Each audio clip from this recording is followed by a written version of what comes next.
Eh bien, je m'appelle Madi Fraisse, je suis chargée de diffusion et de communication au sein de l'association Chercheurs d'autres. Nous sommes une association qui a été créée depuis 2008 et notre but, c'est de valoriser et transmettre le patrimoine culturel de l'humanité. Comme ça a l'air assez gros, mais c'est surtout un petit peu plus parler du patrimoine de la Guyane en lien avec l'Occitanie, mais également le patrimoine de l'outre-mer, du Sénégal et du Bénin.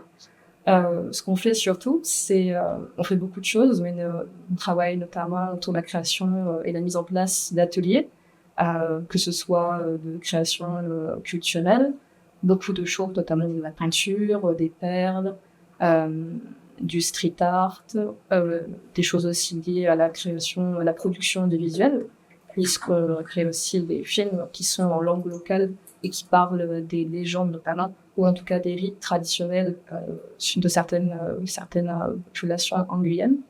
Elles produisent également des formations et on crée aussi, on met en place en tout cas des événements culturels multimédia en proposant différents différents moyens de transmettre une culture, notamment par la nourriture, par la diffusion de films, mais également l'intervention d'une personne et aussi la performance artistique. La première chose qui m'a marquée quand j'ai découvert cette association, c'était vraiment le côté patrimoine, la transmission de patrimoine et le côté aussi cinéma, puisque à Toulouse, on n'est pas forcément, on est beaucoup sur la production de visuels plutôt institutionnelle.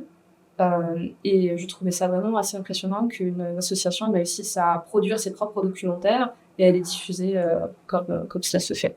Donc, il y a aussi une approche assez novatrice, je trouve, à chercher en outre le fait de réussir à joindre deux régions qui, en apparence, n'ont rien à voir, mais en fait, si, il y a beaucoup de liens en fait, entre l'Occitanie et la Guyane, et je trouvais ça super intéressant, donc je me suis proposée, et je suis là.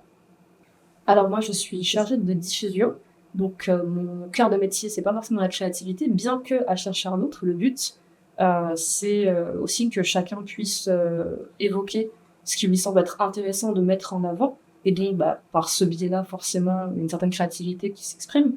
Par exemple, moi, ce que j'aimerais bien à l'avenir, et ça a déjà été discuté, c'est éventuellement faire des projets, éventuellement participer, si bien évidemment, autour de la surdité.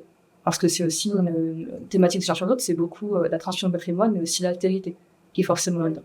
Concrètement, quand on est dans une entreprise ou structure ou association dans laquelle on n'a aucun pouvoir, dans laquelle on peut reconstruire par soi-même ou ne pas réussir à donner du sens à ce que l'on fait, je pense que c'est très lourd à porter. Et justement, le fait de pouvoir être créatif, de pouvoir imaginer des choses, de pouvoir avoir une certaine flexibilité dans ce qu'on fait et dans ce qu'on veut imaginer pour rendre un petit peu, pour transmettre un peu plus de patrimoine que l'on méconnaît, c'est quand même extrêmement important. Et pour les jeunes générations, maintenant, on est quand même une génération qui pense beaucoup plus à sa préservation en termes de santé, de sens.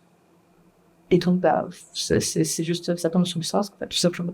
Je peux vous parler notamment du film Kawinana, La levée de deuil. C'est un film qui a mis 7 ans à se produire et donc qui porte sur les rituels funéraires des Alufou.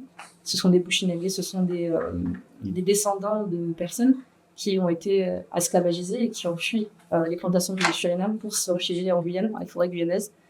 Et le principe, c'est que ces rituels de fin de deuil, ce sont des rituels qui sont très différents de ce que l'on connaît dans le monde occidental, puisque, au contraire, il y a énormément de danse, énormément de chants, il y a des tirs, il y a plein de choses qui se font, et c'est un documentaire qui a pris donc 7 ans à se produire et qui aujourd'hui est achevé, et qu'on a commencé enfin à diffuser à partir de août 2024.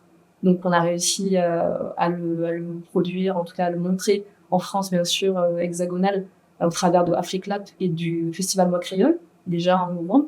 Et il a également fait une tournée internationale, en fait, forcément en Guyane, évidemment, mais aussi en Guadeloupe. Il est passé au Mexique, il est passé aux États-Unis. Donc, on est très content de ça. C'est vraiment une victoire par rapport à ça.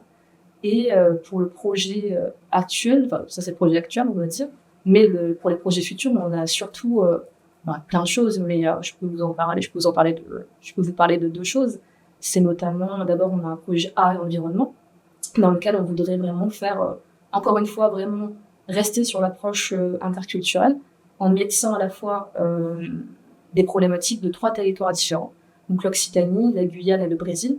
Et le principe, c'est de proposer à des jeunes de chaque territoire de parler de leurs problématiques liées aux ressources non renouvelables pour que chaque groupe puisse rédiger un plaidoyer avec des interventions en même temps scolaire sur les problématiques sur place avec des miniers, des économistes, des gens qui habitent sur place, tout cela, pour qu'ensuite une délégation de chaque jeune, j'espère que je suis claire, aille ensuite au Brésil présenter cela à la COP30.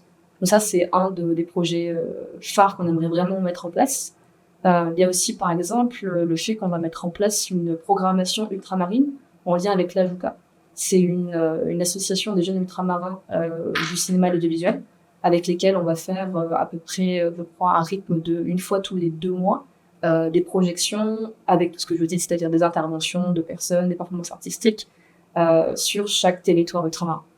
Voilà, donc ça c'est plutôt l'avenir.